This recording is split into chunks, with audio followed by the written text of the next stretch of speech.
Technology that is able to detect when someone has fallen at home and then notify their family members. This will soon be offered to all HDB households. It was tested out at the Queenstown Health District that's being co-developed with the National University Health System. In an exclusive, Sherlyn Seah takes a look at all the tech on trial. In this scenario, a senior has fallen in her bedroom and has passed out. In just a few moments, an alarm goes off to notify others nearby. There's also another device to help those who may be alone at home. Now, let's say, for example, I'm a resident of the flat and I've taken a fall right here. The detection centres will be able to pick it up and send a notification to the family members. There's also a recording of the exact moment a fall is detected. The system was tested in Queenstown for 2 months, and HDB aims to offer the technology to its households this year. Apart from detection, HDB is also fine-tuning efforts to prevent falls. In Queenstown, close to 5,000 households have been modified to make it safer, especially for seniors. This includes installing grab bars, non-slip tiles and ramps. Such built-in facilities will also be a staple at the district's upcoming assisted living apartments. The model could then be applied elsewhere across Singapore. We are also piloting a social and wellness hub, which houses an active aging centre. And we are piloting the very first active SG gym within a housing development. Along the way, we just want to test every intervention, and we want to ask ourselves what works, what doesn't work, what we need to improve further as part and parcel of this journey to create a healthy town. As for what some of these interventions could be, that's where the National University of Singapore comes in. This tool, for example, helps those who have lost muscle strength, such as stroke survivors. So when we think about a solution like this that's mounted on top of a table, and by simply leaning into this solution, unscrewing can happen using only one side of the body. Physiotherapy through gaming is another ongoing project. This, in particular, helps those with stiff shoulders. There are also technologies being tested to help residents monitor their health, such as vital signs and chronic conditions. When we have residents where perhaps mobility is a challenge, where being able to get to healthcare centers is a challenge, that's why we want to make sure we have digitally enabled solutions, which perhaps can be done right from a mobile phone. And with these solutions, we can actually monitor stress, we can monitor respiratory rate, etc. So we can start to pinpoint residents that perhaps need some extra attention. These will be trialled in the district in the coming months. Providing not just healthcare, but also social aspects for seniors. A shared care team concept is being piloted at the Queenstown Health District, and Sherlyn Seah has more.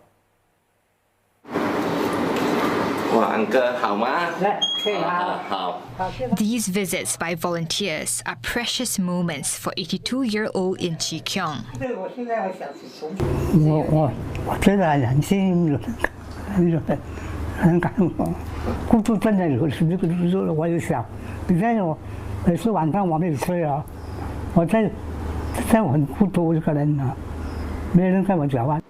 The visits offer more than just a listening ear.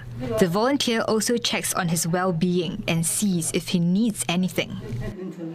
Beyond house visits by social workers, the idea is to also have what's called community health posts that are held by NUHS medical teams, conveniently located near the residents. And in this case, it's at this Lions Befrienders branch located right at the block. Let's have a look at what happens inside.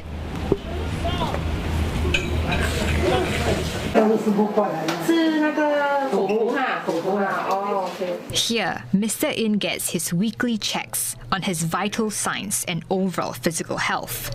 The nurses and volunteers then gather to share updates on his situation. Is there anything else that we need to follow up on?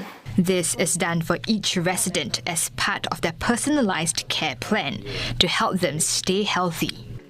So there are the physical components, physical health, such as like whether the resident is falling, how's their memory like, whether they're measuring their blood pressure. There's the social aspect also, whether they are able to get food, whether they are compliant to their medications because they are forgetful, whether they are socially connected to the community. The seniors who go through the assessment will have to follow up, and LB is the one that does the follow-up. Because the medical team comes by once a week, we are involved in the case management of it, in terms of making sure the seniors does the adherence to medication, does the adherence to the visits in the hospitals. Ultimately, the goal is to keep these residents out of hospital as much as possible and keep them safe and healthy at home. And here to share more, Dr. Johnny Wong. He's Deputy CEO of Building at the Housing and Development Board, as well as Professor John Yu Lee Wong. He's Executive Director of the Centre for Population Health at NUS, and he's also Senior Advisor at National University Health System. Gentlemen, welcome. It's good to see you. Hi. Good evening. Thank you. Dr. John, let me begin with you. Tell us something about the Queenstown Health District, the objectives. Yeah. Well, basically, for Queenstown Health District, the key objectives, we have four. One of it is we want to provide healthy living for all ages. That is, how do we actually keep residents of all ages healthy through good urban designs and also through use of technology. And most important, we also want to see how we can actually provide some interventions that can help them and push them to exercise more and be healthy. The second objectives that we wanted to do for it is to provide this productive longevity. This is so that we can bring people together so that they can continue to work, volunteer, co-create, and even go forward to looking at lifelong learning. Mm-hmm. And then, of course, one of the key objectives is to promote intergeneration bonding. That's important because studies have shown that with good community support, one can actually live longer and also have a better mental state. Lastly, we want all our residents to be able to age in place as much as possible and, in a way, independent living for as long as they can in HDB towns. Well, maybe we bring you in, Professor John Wong, from a health perspective. Tell us a bit more about the impact of this tech and housing combination, this arrangement, on the residents' health and well-being. Have you seen an improvement? Well, okay. Firstly, the health district is in early days. This is a long-term endeavor. But I think it's important for us to take one step back and relook at the WHO definition of health. Because health actually has three domains: physical, mental, and social well-being. I think we spend a lot of time looking at physical well-being.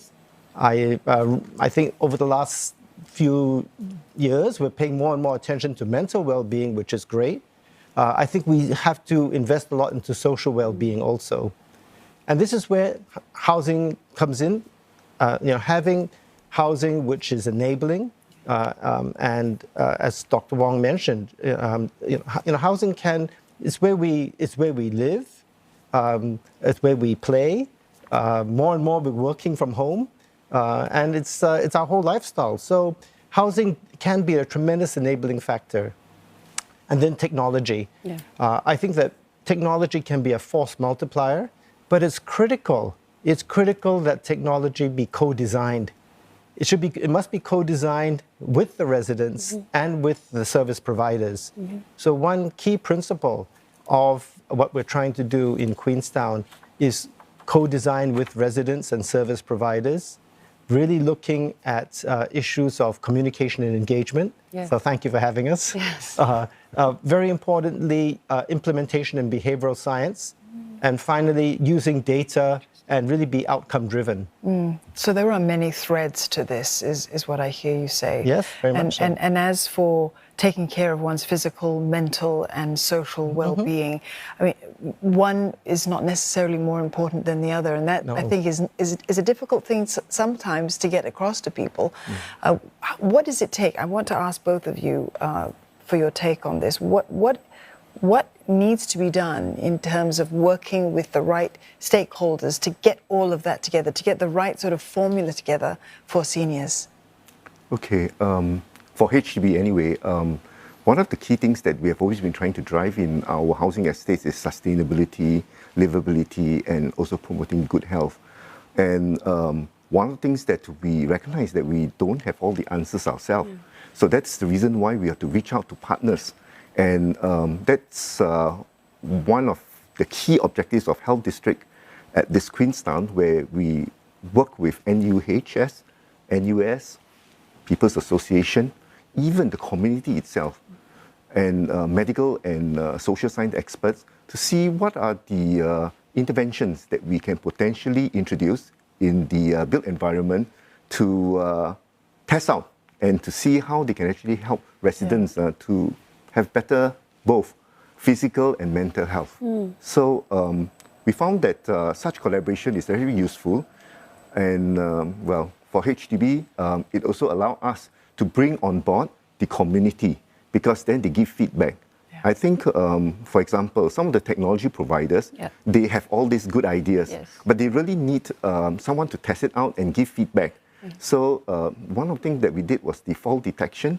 We actually identified some of the residents at Queenstown. We tested the solutions, and through this feedback given to the tech providers, they were able to refine their solutions and reduce the number of false positives. That really helped. And now we are stabilizing the systems, and if all goes well, we will see how to progressively introduce it to our estates. Professor Wong, what about for you? I mean, how will we make this sort of ecosystem as dynamic as possible so that it's as efficient as possible? Because there are so many needs to take into place, and every senior is different.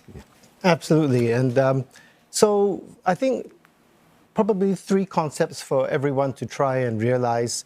Firstly, that there are at least 10 determinants of health: housing, transport, employment, education, physical security, food security, financial security, that the hospital and healthcare system is just one of 10 factors which impact health.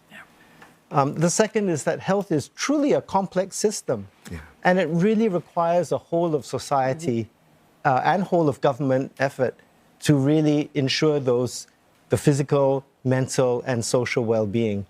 So certainly for us in the National University Health System, we need all the brain power of the universities, not just NUS. We were as Singapore Management University, SUSS, A-STAR, reaching out to NTU, and equally to us, the big game changer is having HDB as a partner, because they shape the built environment. In fact, the physical environment probably has double the impact of the healthcare sector in preventing disease and preventing premature disability and death. Absolutely. So it's really getting this a whole of society, whole of government effort, which is both challenging, but I think Singapore is one of the best chances, in the world for making this happen. Yeah, bringing healthcare right to where people live. Gentlemen, thank you so much. We want to thank you for coming into the studios and sharing more on this with us. We've been speaking there to Dr. Johnny Wong from HDB and Professor John Yuli Wong from NUS. Thank you both. Thank you.